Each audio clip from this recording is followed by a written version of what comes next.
The storm was the worst he'd seen in 20 years at sea. Waves slammed against his boat like fists, thunder cracked like gunfire, and through the darkness, he saw something moving in the water. Not a log, not debris, a pair of eyes, a dog, in the middle of the ocean. Before I tell you what happened next, can I ask you something simple? If you believe animals like Captain deserve second chance, and their stories deserve to be heard, please hit that subscribe button. Most people watch and move on, but your one click could help this story reach someone who truly needs to see it. Fisherman Mike O'Donnell had been through plenty of rough nights at sea, but nothing could have prepared him for what he saw that day. A German shepherd, soaked to the bone, drifting miles from land, alone, terrified, and fighting to stay alive. Saving the dog was only the beginning. What followed changed Mike's life in ways no storm ever had. This is the true story of a rescue, a mystery, and a bond that no one could have predicted. Mike O'Donnell wasn't known for being emotional. He wasn't the type to startle easily,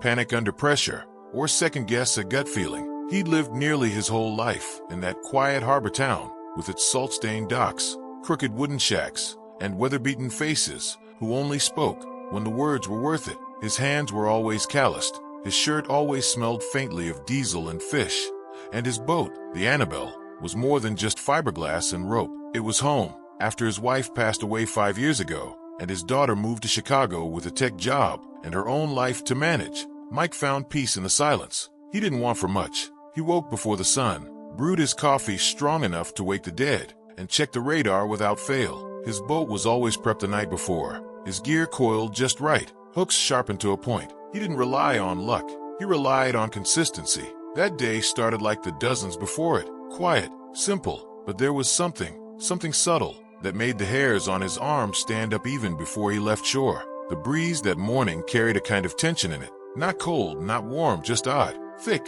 like the sky hadn't made up its mind yet. The seagulls didn't shriek like usual. They just sat, silent and still, lining the rooftops of the bait shops and market stalls, like silent sentinels. That alone was enough to make Mike furrow his brow. Still, he shrugged it off. He'd fished in worse. Weather updates came over the radio just before he left the dock. The announcer, a local guy named Roger, had a voice like gravel and coffee. Choppy conditions off the west coast. Winds picking up by noon. Possible squalls late afternoon. Use caution.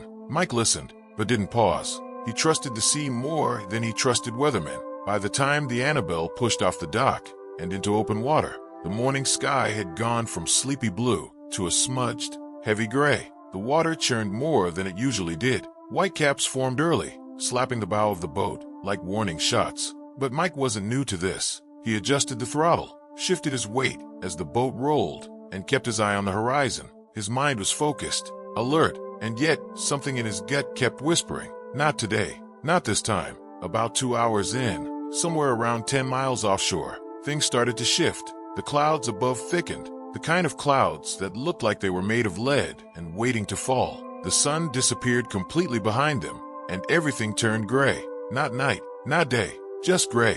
Wind roared without warning. No build-up, no signal, just a sudden, violent gust that almost knocked Mike off balance. The sea turned from choppy to hostile. Waves no longer rolled gently, they slammed. He pulled his slicker tighter around his shoulders and muttered, all right, I hear ya." Turning the Annabelle around in that moment would have been smart, sensible, but Mike had been through worse, or so he thought. Then came the thunder. It didn't roll like in the movies. It cracked, exploded, sharp and violent, like a gunshot in a quiet room. He flinched. That's when he saw it, out of the corner of his eye, past the edge of the bow. Something floated. It wasn't large, maybe the size of a cooler. It bobbed up and down between waves. At first, Mike thought it was just debris, a broken crate maybe, lost gear, but then it moved, not just with the current, against it. He narrowed his eyes, steadying himself on the side rail, and reached for the binoculars. It was tough holding steady with the rocking, but he managed to zoom in for a better look.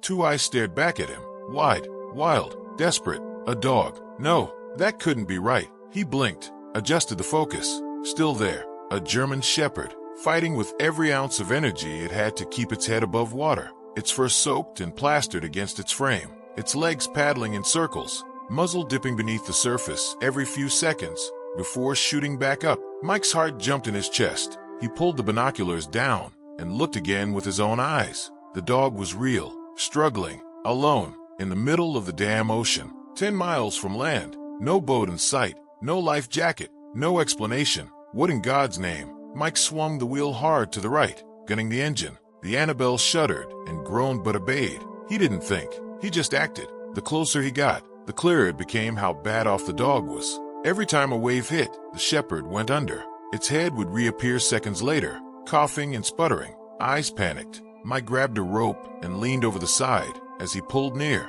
"Hang on, buddy," he shouted into the wind. "I got you." The dog didn't bark, didn't cry. It just gave up. Its body went limp as Mike caught the collar with the rope and hauled it up. The dog didn't fight or kick. He just collapsed onto the deck like a broken puppet, soaking wet, barely breathing. Mike rushed to cover it with an old canvas tarp, rubbing the fur to create friction and heat. The dog twitched, coughed, and opened its eyes, but it didn't move. For the next 10 minutes, Mike forgot the storm. He forgot the waves. He just focused on the animal in front of him. Its ribs stuck out. Its paws were torn. Its eyes were red and crusted with salt. The poor thing looked like it had been out there for hours, maybe longer. Once the worst of the thunder passed, Mike turned the boat around and made for shore. Every few seconds, he looked down at the shepherd, half afraid it would stop breathing. When he reached the dock, he wrapped the dog in a blanket and ran. Yes, actually ran for the truck. Drove straight to the vet's office, which luckily was only 10 minutes inland. Dr. Emily Hayes took one look at the shepherd and said, "What happened?" "Found him in the middle of the damn ocean," Mike said, voice flat with disbelief. She didn't question him. She went to work. Dehydration, exhaustion, paw pads shredded, no broken bones, no microchip, no collar, no tags, no signs of infection, but clear signs of malnourishment and trauma. As she stitched a small cut near the dog's leg, she said, "This dog wasn't lost. He was dumped." Mike's jaw tightened. Who dumps a dog in the middle of the ocean? Dr. Hayes didn't answer, but both of them were thinking the same thing. Whoever had this dog before didn't want to be found, and they definitely didn't want the dog to survive. Mike stayed until the shepherd was stable. When the vet said he could go, Mike didn't ask what would happen to the dog. He just said, "He's coming with me." And that was that. Back at the cottage, the German shepherd slept near the fireplace. He didn't move much, didn't eat much, but he watched Mike, constantly, not in fear, but in a strange, guarded way. Like he was trying to figure Mike out, trying to decide if this was just another stop or something more. Mike started calling him Captain. He didn't know why. It just felt right. But the days that followed weren't easy. Captain flinched every time Mike raised his arm, even just a stretch. He panicked when the door closed behind him. He'd pace endlessly whenever Mike wasn't in the room. And at night, he'd cry in his sleep, soft, pitiful whimpers that made Mike sit up in bed and listen, heart heavy, with a pain he couldn't explain. There were moments, brief, heartbreaking moments, where Captain would wake up in a frenzy, eyes wide, scrambling for the nearest door, like he thought he was drowning all over again. And every time he did, Mike would kneel beside him, hand out, voice calm. "You're okay, Cap. You're home." But he wasn't sure if the dog believed it yet.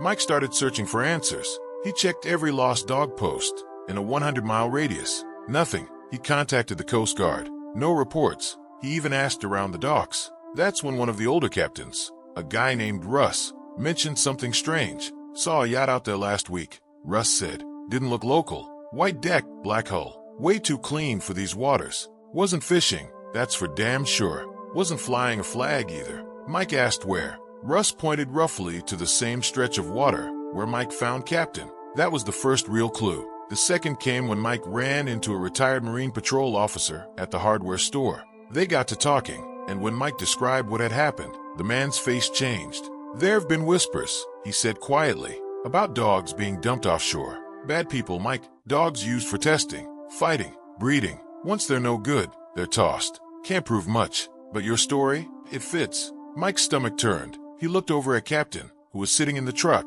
watching the door. Whoever had him before had thrown him away like trash. But this dog wasn't trash. He was a survivor, and Mike was going to make sure no one ever hurt him again. Mike had lived on the sea his whole life, but nothing prepared him for life with a dog like Captain. He didn't even know how to explain what he felt, not really. The dog didn't talk. He didn't bark much either. But somehow, Captain's presence filled every corner of the cottage, not with noise, but with something else, with energy, with weight, as if, somehow, Mike had been walking through life numb, and only now realized what he'd been missing. But Captain wasn't a normal dog, not even close. The signs were everywhere. From the second day, Mike noticed it. Captain didn't sniff around like dogs usually do. He didn't wag his tail randomly or chase after gulls on the shore. He didn't react to loud noises like thunder or the shrieking wind. No, he froze, like a soldier, like someone who had been trained to endure, not react. That's what struck Mike the most. This dog had seen things, been through things. He carried it all in his eyes. It made Mike's chest tighten, because he saw himself in that. They were both survivors. Captain clung to routine. Wake up at 5, walk the edge of the beach, sit by the dock, eat, watch, wait. He never played with toys, never acted curious. It was as if he didn't know what to do with peace. But the strangest thing? He never let Mike leave his sight, not once. Even if Mike walked to the mailbox out front, Captain would sit by the door, ears forward, tense. The moment Mike stepped back inside, the dog would visibly relax. Something inside him was deeply afraid of being left again, and Mike understood that too well. So he didn't leave.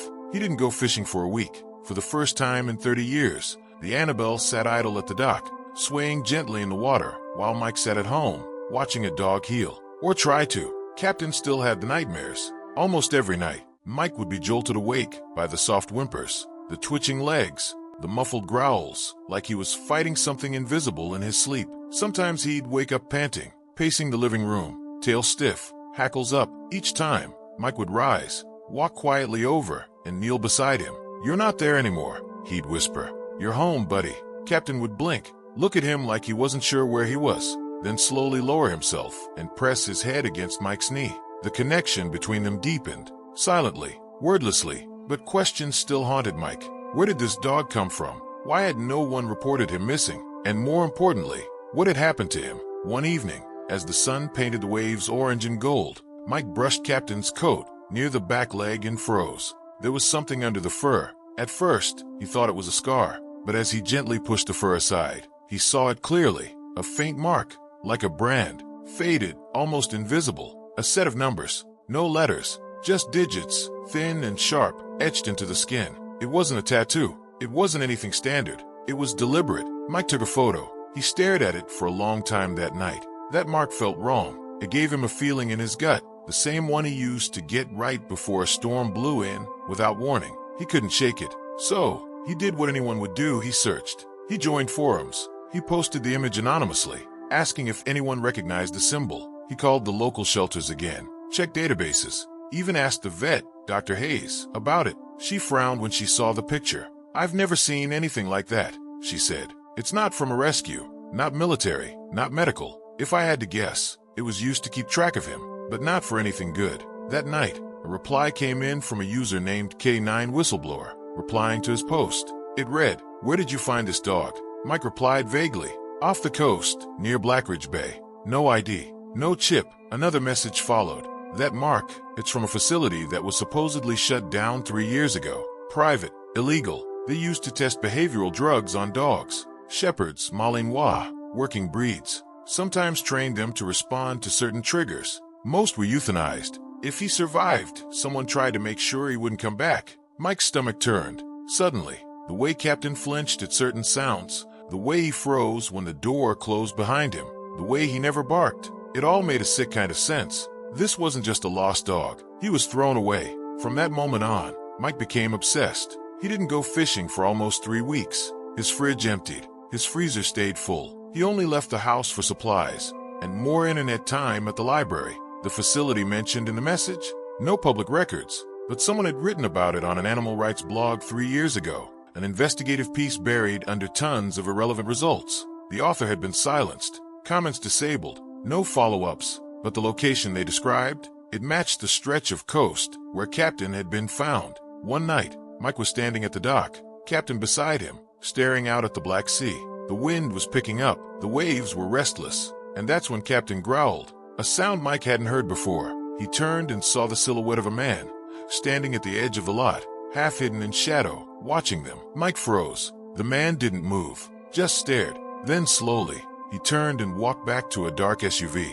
Drove off without headlights. Mike didn't sleep that night. The next day, he filed a report with the police. Not much to give them. No plate, no face, just a feeling. He wasn't imagining it. Captain was being watched, and now Mike was too. He increased security around the cottage, reinforced the doors, changed the locks, bought a camera, just one.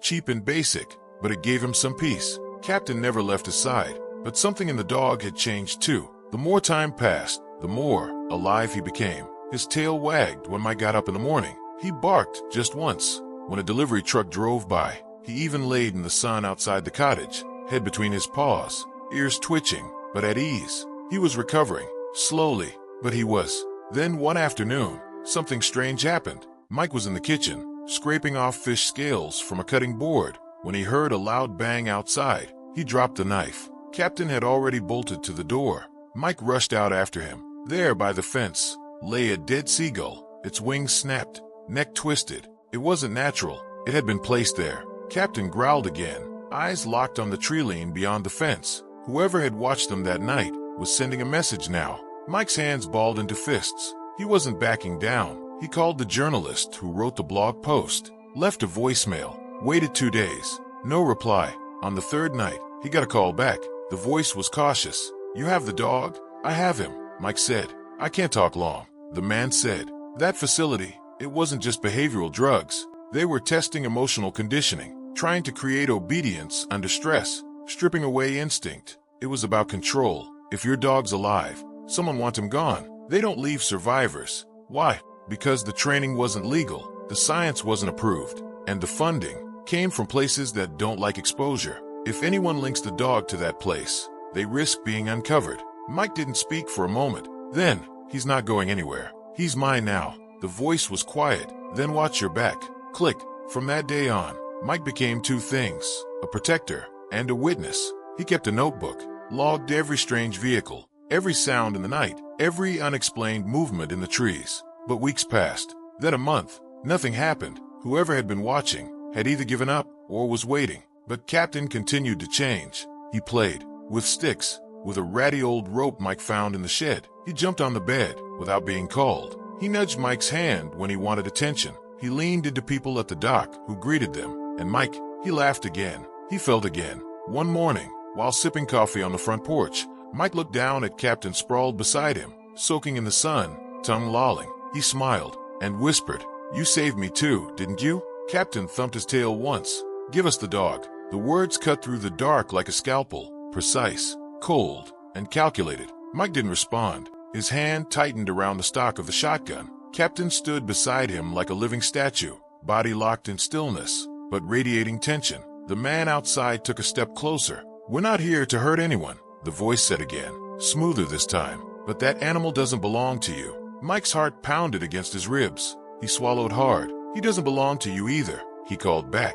"He's not property. He's not some machine you just toss in the ocean when you're done." There was silence. Then the man chuckled. "You have no idea what you're involved in, old man." Another footstep. Closer. "I suggest you open the door before we take it off its hinges." Mike didn't move. He was thinking, fast. How many were out there? 1, 2, more. He glanced at Captain. The dog's eyes were locked on the door now. Jaw tense. Nose twitching. Ready. Mike knew that look. Captain wasn't just alert. He was waiting for permission. Then came the sound of boots against wood. 2 people now, maybe 3. He caught the glint of something in one of their hands. Metal. Maybe a crowbar. Maybe worse. That's when Mike decided. He didn't speak. He just opened the back door wide, and the man outside froze. Captain exploded forward, a blur of fur and fury, a storm packed into 80 pounds of sheer determination. He didn't bark. He didn't growl. He moved like a ghost with teeth. The first man barely had time to react. Captain leapt straight at him, jaws clamping down on the man's wrist with a sickening crunch. The man screamed and dropped something metal to the ground. Maybe a taser, maybe worse. Mike didn't care. The second man lunged forward, but Mike stepped out behind Captain, shotgun raised. "Step back," he growled. The man stopped. Mike cocked the weapon. The sound echoed into the night. "I said back, OFF." The man raised his hands, but the look in his eyes said it all. This wasn't over. Not even close. The first attacker was now on the ground, writhing in pain. Captain stood over him, unmoving, snarling low and deep. Not a wild snarl. Controlled. Focused. A trained snarl. The second man dropped his weapon and ran, and the third stepped out from the shadows. This one was different, older, calmer. He didn't look scared. He looked interested, as if he'd been watching a test unfold, and got the result he expected. He stood about 6 feet tall, wearing a black jacket, clean jeans, and a silver watch that caught the moonlight. No logo, No badge, just a quiet authority. I see the dog still remembers his training, he said quietly. Mike didn't lower the shotgun. Who are you? He asked. The man gave a small smile. Someone who paid a great deal of money for that animal's development. Mike's jaw clenched. You paid to torture him. The man shook his head slowly. We paid to make him exceptional. The experiment was terminated, but clearly, he remains impressive. Mike spat on the ground. You left him in the ocean to die. That was unfortunate. Not my order, but it's done. We don't need to argue about the past. Get off my property. The man didn't move, just studied Captain, who now stood beside Mike again, tense and silent. He's bonded to you, the man said softly. I suppose that's inconvenient, but it's not permanent. Dogs are loyal until they're retrained. Mike stepped forward, closing the gap, the shotgun still aimed. You come back here. You'll leave in a box. There was no yelling, no bravado, just a quiet promise from a man who'd seen storms both on land and sea. The man stared at him, and then, with the calm of someone who'd already made the next move, he nodded once. We'll be in touch. He turned and disappeared into the trees. The night was still again. Captain didn't relax until the engine of a vehicle roared in the distance. Mike stood there for a long time, the barrel of the gun shaking slightly in his hands, not from fear, but from the overwhelming rush of adrenaline. When he finally turned, he saw Captain staring up at him, his eyes still sharp, but softer now. Something had changed, not just that night, but in both of them. They went back inside, locked the doors, sat in silence. The next morning, Mike reported the incident. The police came, took notes, and left, saying they'd investigate. But Mike knew how this worked. There would be no answers, no arrests, not without real proof. So Mike did something he never imagined he'd do. He told his story publicly. He posted about Captain online, about the ocean rescue, about the mark on his hip, about the people who had come for him in the night. At first, it didn't get much attention, but then an animal rights group picked it up, then a local news outlet, then a regional one. Then the internet did what it does. It spread. Suddenly, thousands of people were asking questions. Who was behind the facility? How many other dogs were used? How many were dumped like Captain? A week later, a second survivor was found